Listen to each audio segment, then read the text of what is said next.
Welcome to Geekview Tavern, where smart folks engage in loose talk about geeky movies, television shows, and comic books that you love. Remember to like the video, share it with friends, and please subscribe. In this episode, artists Rick Hoberg and Larry Houston belly up to the bar and talk about their beginnings and the early days of the X-Men animated series. Okay, Skeeter, hit the intro.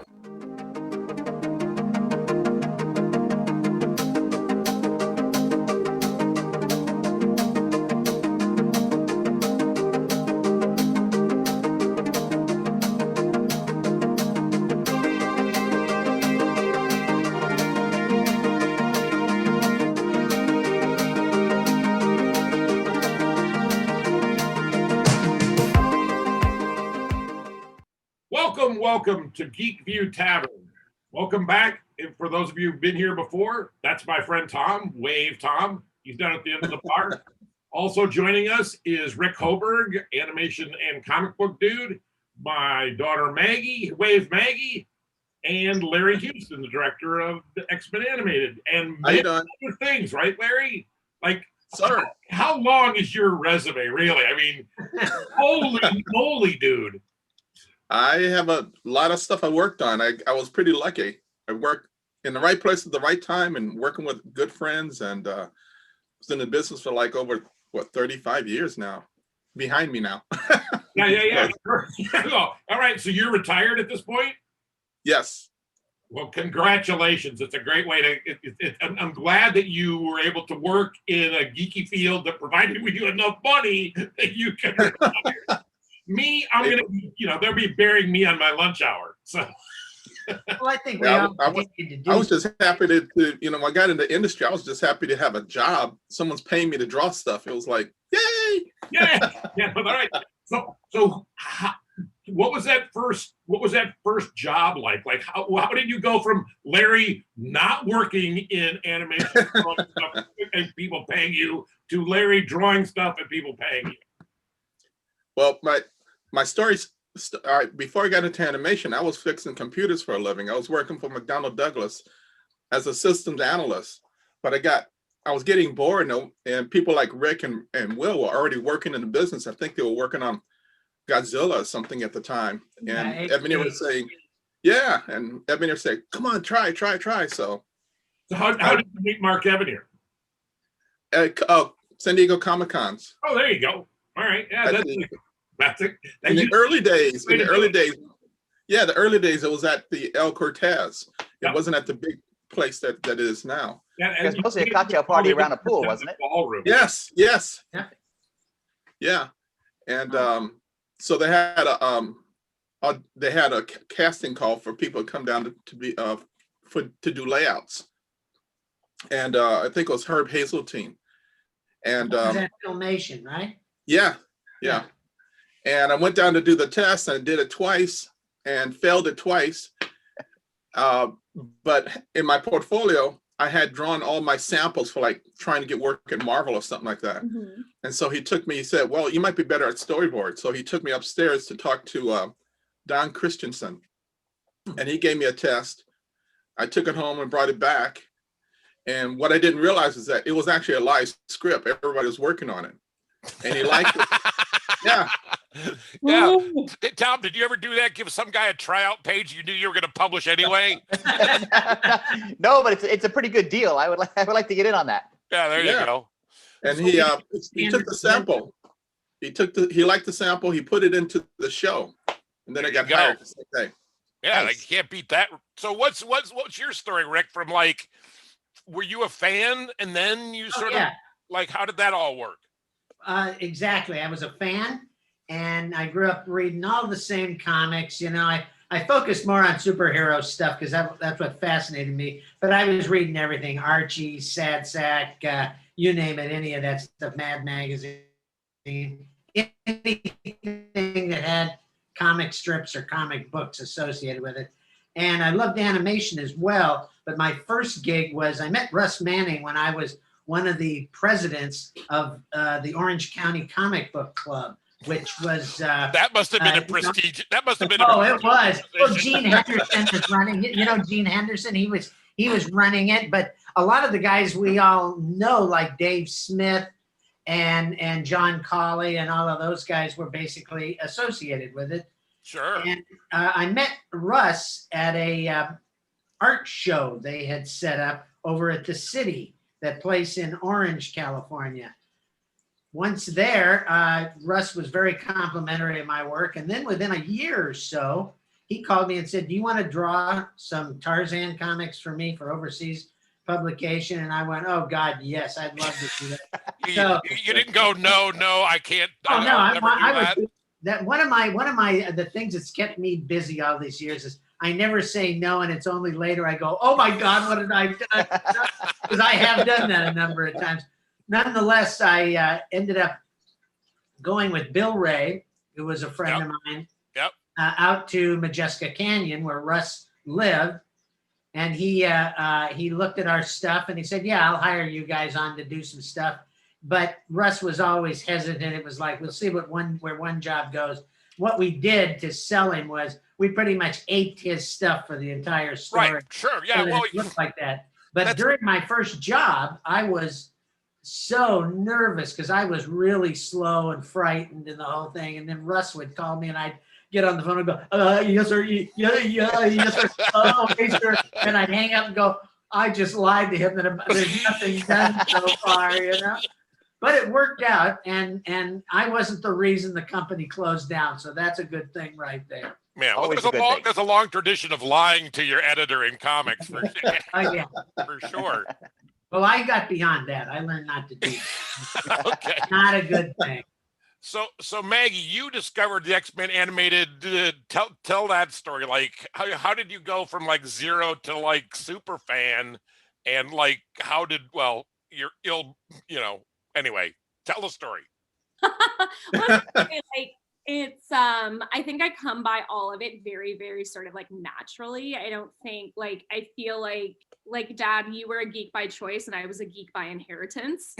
Oh no, what have I done? Yeah. There's something to be proud of. That is. There you go. P.S. There's no money. Yeah.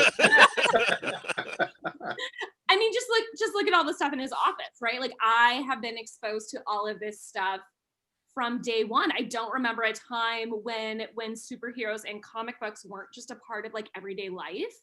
And I think very, very early on, I always had an interest in it. Like, I would just see the stuff around my dad's office. I'm like, who's that? What's this? And, he was really great about like stopping what he was doing and being like, this is this character. And he would like give me more explanation. I'm like, but now I have more questions. So, but I wish I could remember how I found the X-Men animated series. I think I actually found it on VHS. Really? Yes. How about that? The first 2 episodes, Night of the Sentinels. Right. I think it was on a VHS somewhere. I was like, this looks like stuff I like. And then I watched it. And then from then on, X-Men became my number one favorite superhero property, period. Yeah. How old were you? Oh, When you found it? You're old enough to where you don't remember it anymore. that's the thing. It feels like it's always been, like I don't remember a time post X-Men in my life, or like pre X-Men in my life. Right? So you were like young, 4 or 5, 6 was little. Yeah, gotcha. I just like 6 or 7. All right, there's two things I want to get to, but I don't want this particular point to get away. Maggie had this great game that she would play with boys and that she was going to date and guys at school. They would talk about comics and she would go, here, hold my beer. So tell them what you used to do to guys that wanted to date you and other boys that thought they were smart about comics. So before I even get into this, I want to point out that as silly as this thing that we're about to talk about sounds, it works because I put a ring on it. So That's awesome. Cool. Is I know like most of the X-Men, like their real names. Like if you say Cyclops, I can tell you that's Scott Summers. Like Slim Summers too. Slim Summers. Well, that's what they called him initially in the comics, was Slim Summers. Ew. Thank God it's Maybe not. that was just the name that Jean Grey had for him. I don't know. Yeah. But I mean, and this was a story that was even told at my wedding. Is my now husband, we went on our first date and he started quizzing me, and I'm a very verbose human. And he asked me, he was like, Angel. And I was like, are you ready for this? And I was like, Warren Kenneth Worthington the third, bitch. And then I smacked my fist on the top of the bar. That was like maybe 10 minutes into the date, and he still married me. So I guess it's fine. Well, at least you had something to talk about. So Yeah. beginnings of a relationship. That's what I'm saying. But yeah, it was one of those things where, I don't know, like there were even boys in school who I vividly remember this one friend trying to sing the lyrics to the animated Spider-Man show and had the lyrics completely wrong, and I was appalled. And I'm trying to correct him, and he's like, Maggie, I think I knew superheroes. And I was like, listen, sir. Very good. You Yeah, gotta take her to a real bar at Comic-Con sometime and have some fun with the guys, you know? totally. Yeah, it's a Yeah. good time. It's a good time. But yeah, I mean, I love X-Men. I remember, like, especially the animated series, I think was my, like, really developed a deeper love for all of the content and all those things. I'm actually really disturbed because I rewatched Night of the Sentinels recently, and I was surprised, well, unnecessarily surprised, that I still know all the words from it, like almost line by line. Wow. It is a good thing you're married. Yeah. That's Fine, Tom. Speaking from the guy side of the equation, that's the kind of thing that never gets us married. Like if we, Yeah, right. if If we we brag, did that, we would never get married, right? if we correct our date about the words to Spider-Man or the words or the dialogue from X-Men, it's like we're out, we're done, we're gone. You know, now that I'm headed into my dotage, it's interesting that the one thing that still sticks with me and that drives my wife crazy is the fact that I can remember everything from comic books and specific issues and stuff like that, but I can't remember the list of groceries we I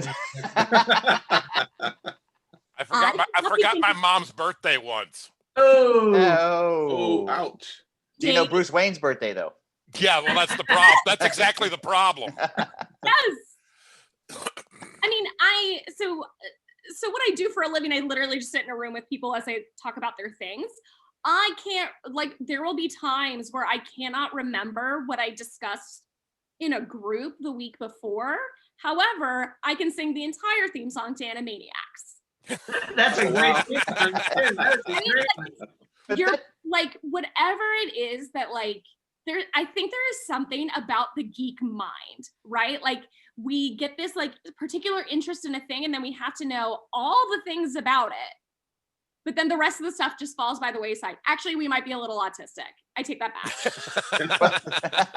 Might be on the spectrum.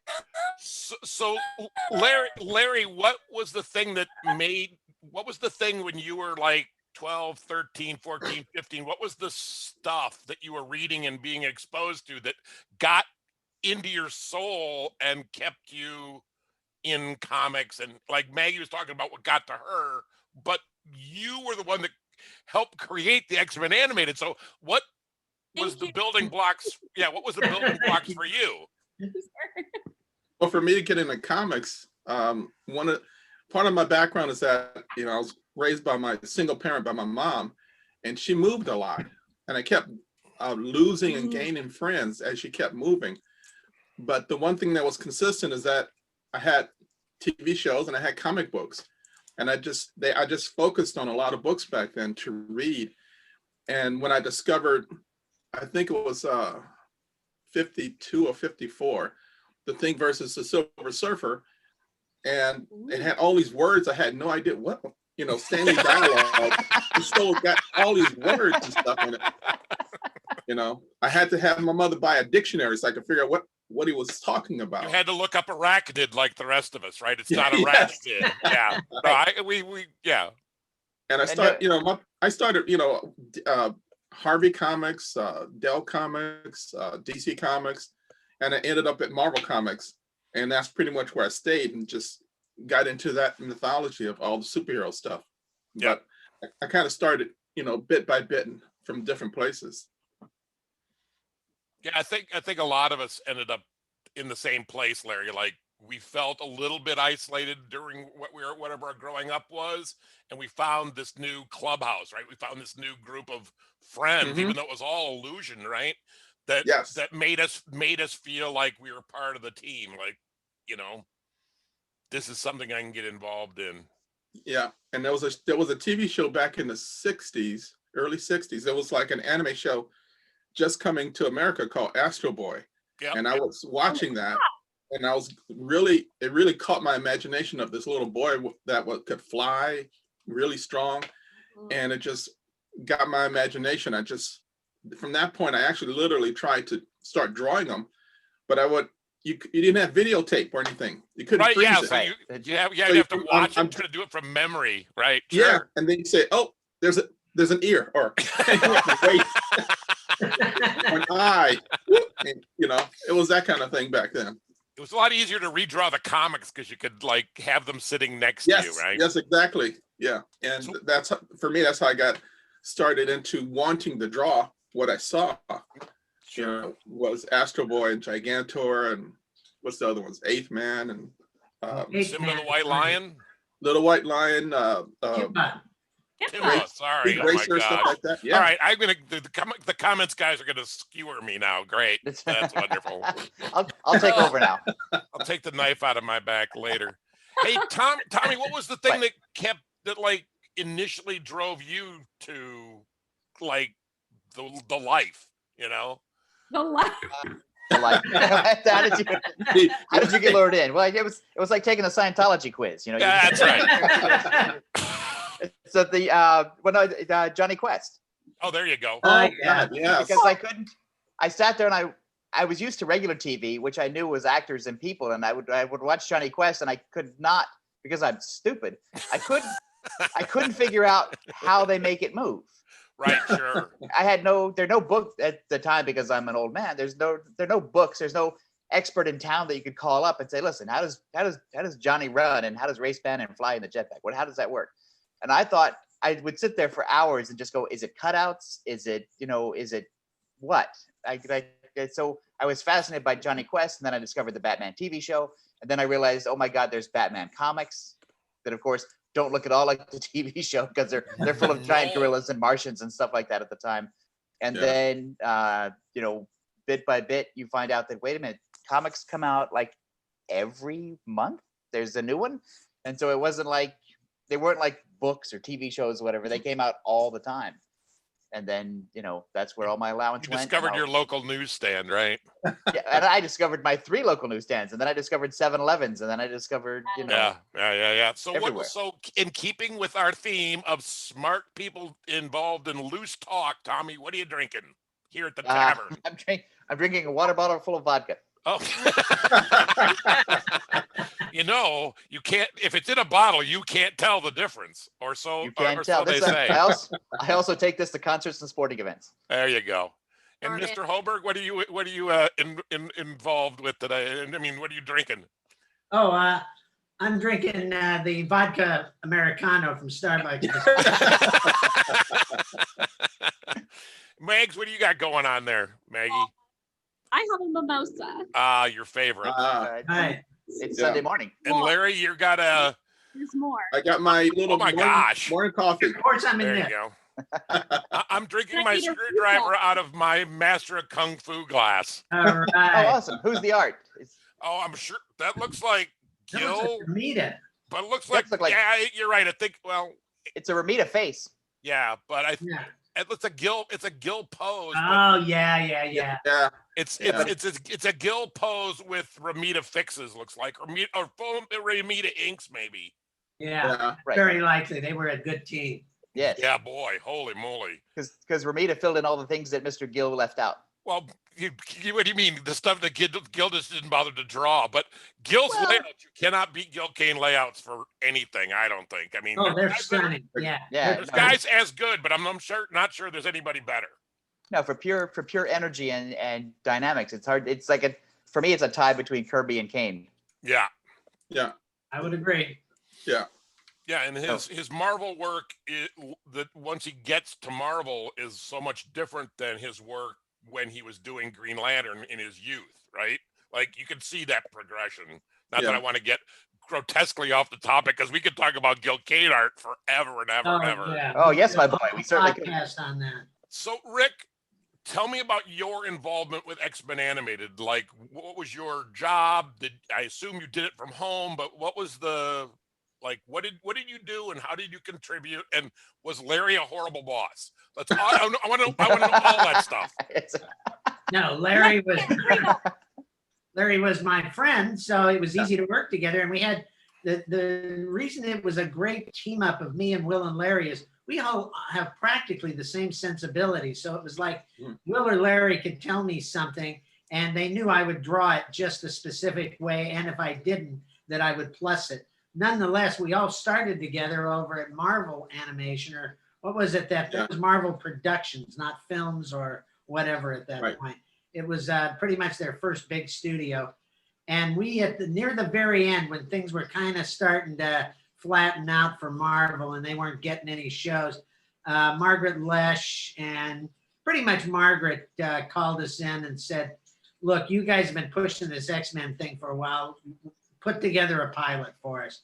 And Larry and Will and I were, completely crazy to do this. This was real fun. Yeah. And they had a writer, Larry Parr, and Larry's a very good writer. We had a meeting with Stan, and not really telling tales out of school here, but when the meeting started, that's sort of what this is for, right? Okay, well, Stan, I don't like to diss Stan because I like him so much, but he was so involved in so many things, he didn't pay a lot of attention to what was going on in the comics.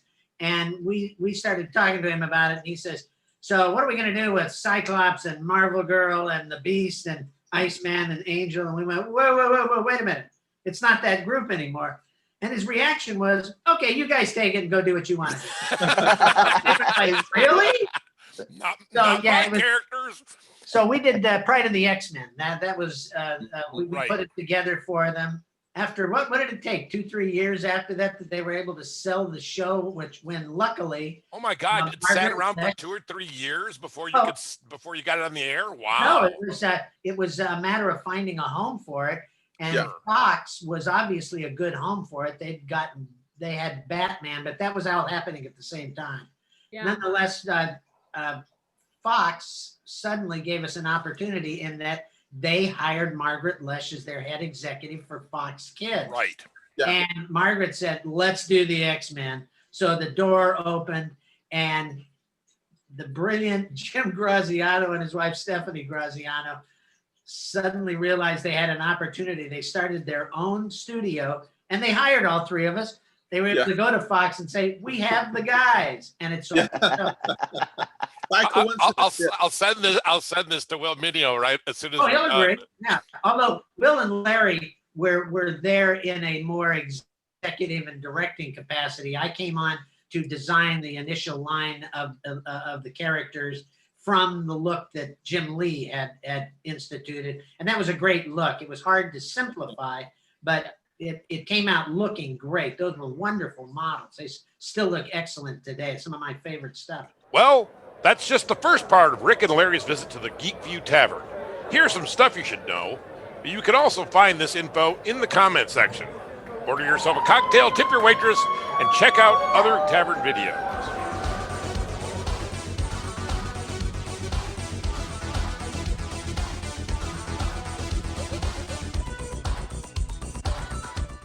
Thanks for visiting Geekview Tavern. Remember to like, share, subscribe, and click the bell to get notified. Come back soon.